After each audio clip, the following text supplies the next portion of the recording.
Peut-on être à l'origine de la naissance par deux fois d'un des personnages les plus iconiques et légendaires qui soit? Son Goku et Vegeta ont réussi une deuxième fois à nous émerveiller. C'est la naissance de Gogeta.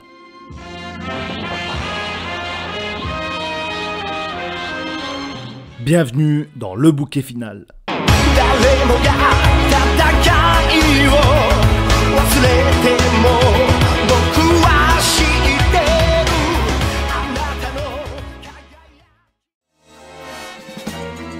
Le film Fusion est un pur chef-d'œuvre de chorégraphie mettant en lumière toute la poésie et la beauté des combats dans Dragon Ball. Clairement, l'histoire pourrait tenir sur un timbre, c'est un fait. Mais c'est cette simplicité qui va conduire les scénaristes et les animateurs à nous pondre un véritable bijou.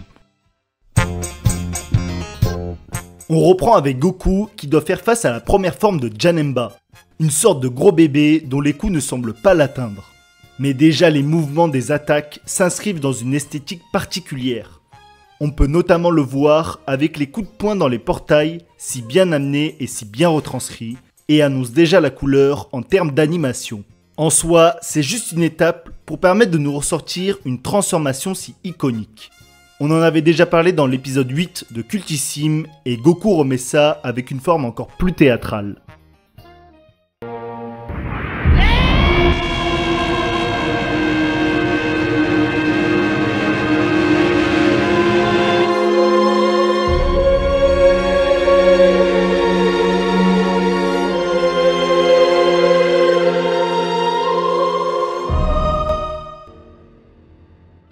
Et on peut dire que cela lui prend à nouveau du temps, comme si le monde était totalement suspendu.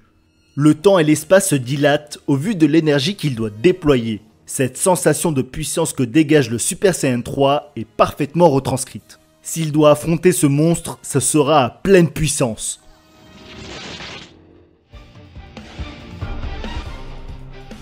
Surtout, son niveau surpasse totalement Janemba et il n'est clairement pas là pour tergiverser. Il faut abattre rapidement l'ennemi.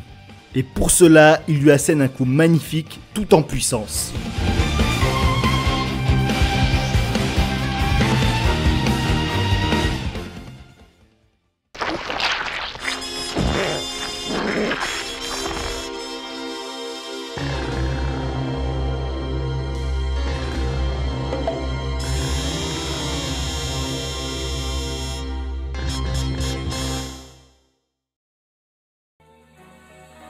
Jusque-là, très peu charismatique, ce monstre va gagner une aura dantesque avec l'un des chara-designs les plus incroyables de Dragon Ball. C'est un personnage plat, sans background, sans même de réelle ambition ou d'envie.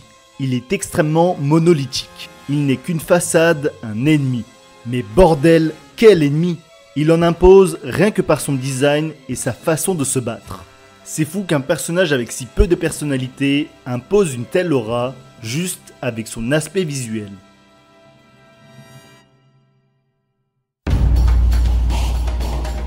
Évidemment, dans leur quête de grandiose, les animateurs vont pousser également la chorégraphie des combats, que ce soit visuellement et surtout dans l'impact sonore.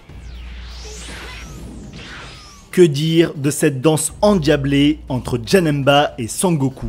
Le son des coups résonne si bien, les téléportations de Goku sont si agressives et si vives. L'intensité des coups est si bien portée. S'il y a bien des mots pour décrire la beauté de la scène, c'est la générosité et l'intensité. Cependant, malgré le niveau dantesque des combattants et de leur affrontement, Goku ne peut lutter face à un tel adversaire. Une lueur d'espoir apparaît lorsque Vegeta vient le sauver. D'abord réticent, il finit par accepter de fusionner. Dans Dragon Ball, des entrées iconiques n'en manquent pas, mais celle-ci s'inscrit au panthéon des plus grandioses et vous charme jusqu'à la fin des temps. Cet aspect cosmique qui transcende l'espace est magnifique. On a l'impression qu'il éblouit la galaxie entière. Et que dire de sa phrase on ne peut plus iconique qui annonce clairement la couleur.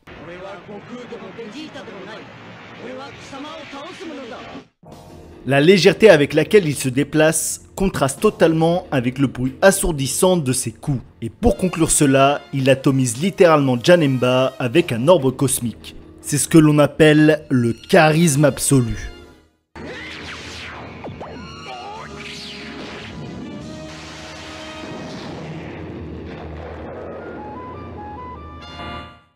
On pourrait presque être sur notre fin avec ce final, mais si le combat Goku-Janemba était une danse, le ballet de Gogeta était un solo parfait, tel un astre divin éphémère.